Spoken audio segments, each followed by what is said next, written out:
बिस्मिल्लाहिर्रहमानिर्रहीम अस्सलाम वालेकुम। आप हमारा यूट्यूब चैनल देख रहे हैं। Welcome to my YouTube channel. Government job की टेस्ट प्रिपरेशन के वाले से हमारा सेशन 3 का आगाज हो चुका है। सेशन 3 का आज हम लेक्चर नंबर 2 आज इंशाल्लाह ताला पढ़ेंगे सभी लोग। तो सेशन नंबर 2 में हम पढ़ेंगे जो लेक्चर नंबर 2 है सेशन 3 का। लेक्चर 2 में पढ़ेंगे डॉक्टर अल्लामा मोहम्मद इकबाल। जैसा कि आपको पता है कि लेक्चर 1 में हमने पढ़ा था जी कायदा मुदल जना, ठीक है। उसके साथ हमने एजुकेशन का पोर्शन किया था, साथ में रिवीजन टॉपिक स्टार्ट किया हुआ एब्रीविएशन का। तो आज फिर इंशाल्लाह ताला हम लेक्चर 2 में पढ़ेंगे डॉक्टर अल्लामा मोहम्मद इकबाल, और इसके साथ साइंस का टॉपिक हम पढ़ेंगे रिप्रोडक्टिव सिस्टम, और साथ हम रिवीजन का टॉपिक करेंगे, ठीक है। उम्मीद है कि आपने लेक्चर 1 क्लियर कर लिया होगा और उसका टेस्ट भी आपका हो गया होगा। सभी ग्रुप्स हमारा टेस्ट भी डेली बेस पे अब हो रहे हैं, ठीक है। तो आज लेक्चर नंबर 2 पे डॉक्टर अल्लामा मोहम्मद इकबाल आज मैंने पढ़ना है। तो इकबाल को शुरू करने से पहले मैंने इकबाल का एक मैसेज आपको देना है कि डॉक्टर अल्लामा मोहम्मद इकबाल साहब फरमाते हैं कि इकबाल बड़ा उपदेशक है, मन बातों में मोह लेता है, किरदार का गाजी बन न सका, गुफ्तार का गाजी बन तो गया। मस्जिद तो बिना दी शब्बर में, इमाम की हरारत वालों ने, मन अपना पुराना पापी है, बरसों से नमाजी बन ना सका। तो इस शेर में डॉक्टर अल्लामा मोहम्मद इकबाल साहब जो जारी अल्फाज जो जारी माने हैं ना, उसमें तो यही है कि जो मस्जिद रात भर में बना दी गई थी, एक तारीखी वाकया है, लेकिन मुसलमान जो है ना नमाजी नहीं अभी तक बन सके, ठीक है। तो मस्जिद बना लेना मीन्स के अब देखिए ना इसमें एक और मैसेज क्या है कि ईमान की हरारत वालों ने तो मस्जिद बना दी, इसी तरह आपके पेरेंट्स ने, आपके वालिदैन ने, आपके बहन भाइयों ने, उन्होंने तो आपको आपके ऊपर लाखों रुपए खर्च कर दिए, ठीक है। अब आप हैं और हम हैं कि हम पुराने पापी हैं, मन अपना पुराना पापी है कि हमने मेहनत नहीं करनी, ठीक है। डिग्रियां ले दी, वालिदैन ने ले दी, गार्डियन जो भी आपका था उन्होंने पैसे खर्च कर दिए। अब हम जो है ना हमने मेहनत नहीं करनी, हमने जनाब जो हम पुराने पापी हैं, हम नमाजी नहीं बन सकते, हम मेहनत नहीं कर सकते, हमने टेस्ट की प्रिपरेशन नहीं करनी, हमने जस्ट क्या करना है उनके पैसे जो लगाए हुए थे उनको धोखा देना है, अपने आप को धोखा देना। तो बेटा ये इकबाल को स्टार्ट करने से पहले आज इकबाल का मैसेज है, ठीक है, उनके जो शेर की जरूरत में कि आप कोशिश करें कि खुद भी मेहनत अब करें, ठीक है। अब आपने खुद अपने लिए मेहनत करनी है। देखिए हम तो डेली बेस पे कोशिश करते हैं अपना बेस्ट आपको दें, ठीक है। हम तो कोशिश करते हैं कि डेली बेस पे कोई ना कोई नया टॉपिक और आपको एक सिस्टम के तहत हम आपको तैयारी करवाएं, ठीक है।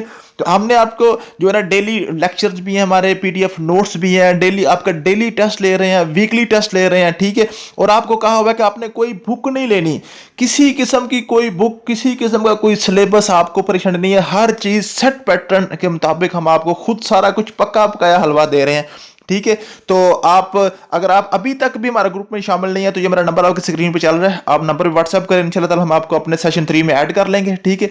और आपकी भी गवर्नमेंट जॉब किसी भी डिपार्टमेंट में, खास तौर पे एजुकेटर्स, लेक्चरर्स और लिटरेसी डिपार्टमेंट में जो जॉब्स हैं उनकी तैयारी का हम इंशाल्लाह ताला सेशन 3 में इस पर ज़्यादा फोकस करेंगे, ठीक है। तो कॉमन जनाब आ जाएं, हम आपको दावत देते हैं, इंशाल्लाह ताला हम आपके टेस्ट की पास करने की, गवर्नमेंट जॉब के टेस्ट की पास करने की गारंटी देते हैं। और मेल और फीमेल के हमारे अलग अलग ग्रुप्स हैं, फीमेल के नंबर की प्राइवेसी का हम खास तौर पर ख्याल रखते हैं। तो डॉक्टर अल्लामा मोहम्मद इकबाल की सबसे पहले जी पीरियड ऑफ लाइफ 9 नवंबर 1877 से 21 अप्रैल 1938 तक आए थे, ठीक है। फादर का नाम शेख नूर मोहम्मद था और मदर का नाम इमाम बीबी था। केस उनकी शेख कश्मीरी थे ये, ठीक है। कश्मीर से ये सियालकोट आए थे, पाकिस्तान बनने से पहले आ गए थे, ठीक है। लेकिन इनको मुहाजिर हैं तो ये मुहाजिर ही, लेकिन वो जो हिजरत पाकिस्तान वाले मुहाजिरीन थे उनमें से नहीं, ये पहले आके इनके दादा अबू आके थे, ठीक है जी। उसके बाद सिबलिंग्स से 2 भाई थे, शेख अता मोहम्मद और इकबाल, और 4 इनकी बहनें थी, तालिब बीबी, करीम बीबी, फातिमा बीबी और जैनब बीबी। और वाइफ्स डॉक्टर अल्लामा मोहम्मद इकबाल साहब की 3 बीवियां थी जी, करीम बीबी, मुख्तार बेगम और सरदार बेगम। और चिल्ड्रन इनके जो थे ये मिराज इकबाल, आफ्ताब इकबाल, जवेद इकबाल और मुनज़्ज़ा थी, ठीक है। टीचर इनके रूमी थे, रूमी। और यहाँ पे ये बड़ा इंपॉर्टेंट क्वेश्चन है, ये जो रूमी है ना, रूमी मौलाना रूमी, ये इनको टीचर कहा जाता है। हालांकि ये इकबाल की पैदाइश से पहले ये फोत भी हो गए थे, ठीक है। इकबाल ने इनसे पढ़ा नहीं है लेकिन इनसे इन्फ्लुएंस थे, ठीक है, यहाँ से इनसे मुतासर थे डॉक्टर अल्लामा मोहम्मद इकबाल। इनको कहते थे कि रूमी मेरे उस्ताद हैं, ठीक है। उसके बाद टाइटल ने किया जी पोएट ऑफ ईस्ट, शायर मशरक, मुफक्किर पाकिस्तान, हकीमुल उम्मत इकबाल लाहौरी। इकबाल लाहौरी जो है ना ये ईरान में इनका बड़ा जी मशहूर है, ठीक है, क्योंकि इन्होंने बहुत सी अपनी जो शायरी थी, बल्कि ज्यादा सारी शायरी इनकी फारसी में थी, ठीक है। तो ईरान वाले भी इनको मानते हैं, ठीक है। तो इकबाल लाहौरी इनका जो टाइटल है वो ईरान में ज्यादा मशहूर है। उसके बाद किंग जॉर्ज 5 जो 5 थे ना, उन्होंने उनको टाइटल दिया था सर, सर अल्लामा मोहम्मद इकबाल जो है ना, तो सर का खिताब उनको किंग जॉर्ज 5 ने दिया था, ठीक है, और 1922 में, ठीक है जी, समझ आ गया। उसके बाद मज़ार इकबाल जो है, मज़ार इकबाल लाहौर में है, ठीक है, हजूरी बाग है ये बादशाह मस्जिद के साथ, ठीक है, लाहौर में। और it is said that Mustafa Kamal Ataturk sent earth collected from Maulana Rumi tomb to be sprinkled on his grave. क्या जी, कि कमाल अतातुर्क ने जो मौलाना रूमी, जो कि इकबाल अपना उस्ताद मौलाना रूमी को मानते थे, तो मौलाना रूमी की कब्र से मट्टी लेके भेजी गई थी और इकबाल की कब्र के ऊपर मट्टी वो छिड़की गई थी, ठीक है जी। ये आपने याद रखनी है बातें। इनमें से कोई ना कोई क्वेश्चन आमतौर पर पूछ लिया जाता है, ठीक है, इनको आपने सारे को याद कर लेना। उसके बाद अर्ली एजुकेशन है इनकी, एजुकेशन और हायर एजुकेशन इन यूरोप है, ये सारे मैंने लिख दिया, बिल्कुल आसान है, ये पढ़ लीजिएगा, क्योंकि ये सारी आपको पढ़ने में यहाँ पे बैठ जाऊँ तो आपकी वीडियो काफ़ी लंबी हो जाएगी, ठीक है। तो यहाँ पे वीडियो लंबी करना कोई मकसद नहीं है, आपका टाइम ज़ाया करना मकसद नहीं है, सिर्फ पढ़ लीजिएगा आसानी से, क्योंकि ये पीडीएफ तो आपके सभी के व्हाट्सएप ग्रुप्स में आ जाने हैं, ठीक है। तो पढ़ लीजिएगा। अगर किसी किस्म का कोई इशू हुआ, कोई समझ ना आई बात की, तो ग्रुप एडमिन से क्लियर कर लीजिएगा, आपकी जो टीचर है वहाँ पर उनसे क्लियर कर लीजिएगा। अगर उनको भी ना क्लियर हो तो मुझसे आप डायरेक्ट भी कॉन्टैक्ट कर सकते हैं, सबको पता है, आप फोन पे आप सारा कुछ क्लियर कर लेते हैं, ठीक है जी। उसके बाद जीएस है, जनरल साइंस एंड एबिलिटी, इसका टॉपिक हमने आज करना है रिप्रोडक्टिव सिस्टम। ये रिप्रोडक्टिव सिस्टम जो है ना, ये हमारा टॉपिक था सेशन 1 का, ठीक है। सेशन 1 में हमने किया था, लेकिन सेशन 2 में ये नहीं हो सका था, ठीक है, इसलिए मैंने इसको ये स्टार्ट पे रख दिया, ठीक है। रिप्रोडक्टिव सिस्टम के हवाले से अक्सर क्वेश्चन पूछा जाता है पेपर में, ठीक है, तो इसको हम कोशिश करेंगे आज इसको क्लियर कर लें।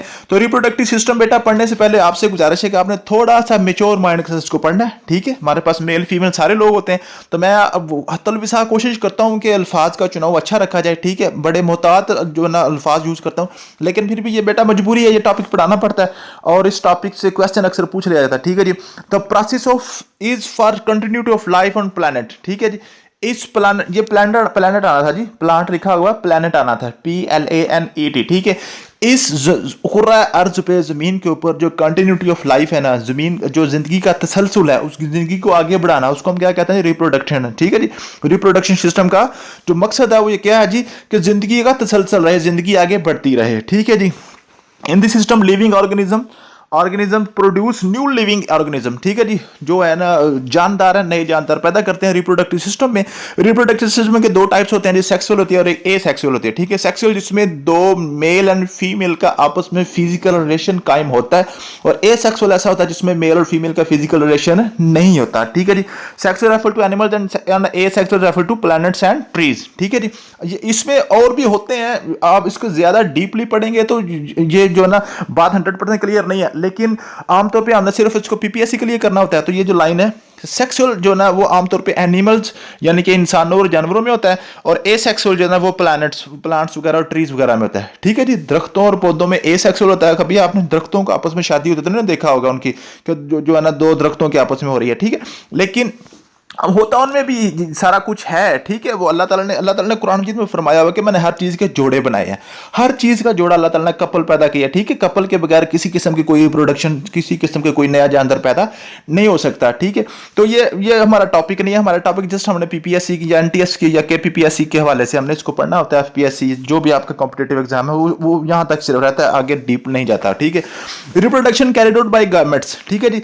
रिप्रोडक्शन जो है ना ये गैमेट्स के थ्रू कैरिड आउट होती है, गैमेट के जरिए ये रिप्रोडक्शन होती है। गैमेट्स, दोनों को गैमेट्स हम कहते हैं। अगर इनको अलग अलग नाम लें तो मेल का गैमेट जिसको स्पर्म कहते हैं और फीमेल के गैमेट को हम एग कहते हैं, ठीक है जी। मेल और फीमेल जिस इंसानों में नहीं है, ये जो जानवरों में भी और पौधों में भी होते हैं, ठीक है जी। तो दोनों का इकट्ठा नाम क्या है, गैमेट्स है, और मेल का जो गैमेट है उसको स्पर्म कहते हैं और फीमेल को हम क्या कहते हैं जी, एग कहते हैं, ठीक है जी। Both gametes fuse to form zygote, ठीक है। जब दोनों गैमेट्स आपस में मिलते हैं, जिस भी तरीके से मिलते हैं, ठीक है, वो जब इकट्ठे होते हैं तो फिर क्या बनता है जी, जाइगोट बन जाता है, ठीक है जी। अब जो अलग-अलग होंगे तो अलग स्पर्म पड़ा होगा, अलग एग पड़ा होगा, जब दोनों को इकट्ठा कर देंगे उसको हम क्या कहेंगे, जाइगोट कहेंगे, ठीक है जी।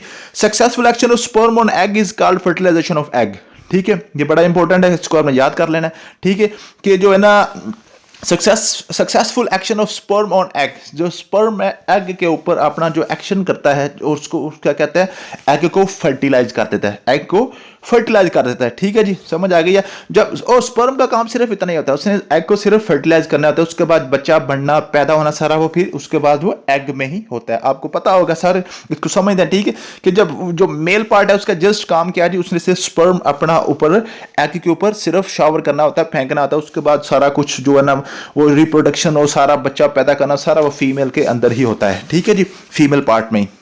उसके बाद जी, उसके बाद fertilisation in plants is usually through pollination. ठीक है जी, जो प्लांट्स है ना, प्लांट्स में जो कि जो है ना जो एनिमल्स एंड और इंसानों में तो हो गया सेक्सुअल सिस्टम से। ठीक है, और जो पौधे हैं ना, पौधों में पोलिनेशन के जरिए रिप्रोडक्शन होती है। ठीक है जी, ये फर्टिलाइजेशन होती है। ठीक है जी, it has two types, self pollination and cross pollination. Pollination के दो किस्म हैं, सेल्फ पोलिनेशन और क्रॉस पोलिनेशन। और पोलिनेशन का हम टॉपिक ना डिटेल में पढ़ेंगे इंशाल्लाह। ठीक है, नेक्स्ट हो सकता है मैं कल ही पोलिनेशन पढ़ा दूं, क्योंकि ये जो है ना एक तसलसल आपका मुकम्मल रहेगा। ठीक है, मैं कोशिश करूंगा कि कल ही पोलिनेशन वाला आपका टॉपिक जो वो भी हम साथ ही क्लियर कर लें, क्योंकि पोलिनेशन में और फ्लावर के हवाले से काफ़ी ज़्यादा पेपर में क्वेश्चन पूछे जाते हैं। ठीक है, एक फ्लावर का टॉपिक है जिसको फूल कहते हैं, और एक पोलिनेशन। ठीक है, ये बड़ा इंपॉर्टेंट टॉपिक्स होते हैं, ये भी हम इंशाल्लाह ताला पढ़ लेंगे। ठीक है, flowers branches of tree and stem can be reproductive organs of trees. क्या जी, कहते हैं जो ट्रीज है ना, इसके रिप्रोडक्टिव ऑर्गन जो है ना एनिमल्स एंड ह्यूमंस में, इंसानों और जानवरों में तो जो ऑर्गन है, जो उनके जो रिप्रोडक्टिव ऑर्गन्स हैं वो तो वही होते हैं ना जस्ट। ठीक है, उनके जो सेक्सुअल ऑर्गन्स है, ठीक है, पीनस है और जो वजाइना है। और लेकिन जो है ना पौधों में कुछ पौधों में जो उसके रिप्रोडक्टिव ऑर्गन में फ्लावर्स यानी कि फूलों से भी पैदा हो सकते हैं। ठीक है, फूलों के अंदर बीज बन सकते हैं। ठीक है, कुछ पौधों की टहनियाँ लगा के, ब्रांचेस वगैरह, उनको कलमकारी वगैरह लगा के वहाँ से भी पौधे पैदा हो जाते हैं। ठीक है, कुछ स्टेम में, ठीक है, उनके जो तने हैं वहाँ से भी पौधे पैदा हो जाते हैं। ठीक है जी, ये उनके रिप्रोडक्टिव ऑर्गन्स होते हैं। उसके बाद जी रिवीजन टॉपिक है, जैसा कि आपको पता हमने एब्रीविएशन स्टार्ट की थी। एब्रीविएशन मैंने कल आपको 20 दी थी, आज मैंने आपको 30 एब्रीविएशन दी है, क्योंकि आज का टॉपिक जो ऊपर से छोटे थे, तो ये 30 एब्रीविएशन आपने पढ़ लेनी है। आपके ग्रुप्स में इंशाल्लाह ताला बहुत जल्द ये नोट्स पहुंच जाएंगे। कल के लिए वेरी सॉरी, कल नोट्स थोड़े से लेट हो गए थे। ठीक है, आज मैं इंशाल्लाह ताला फौरी अपने जो नोट्स है ना आपके ग्रुप्स में शेयर कर दूंगा। थैंक यू सो मच, मिलते हैं नेक्स्ट वीडियो में। अल्लाह हाफिज़।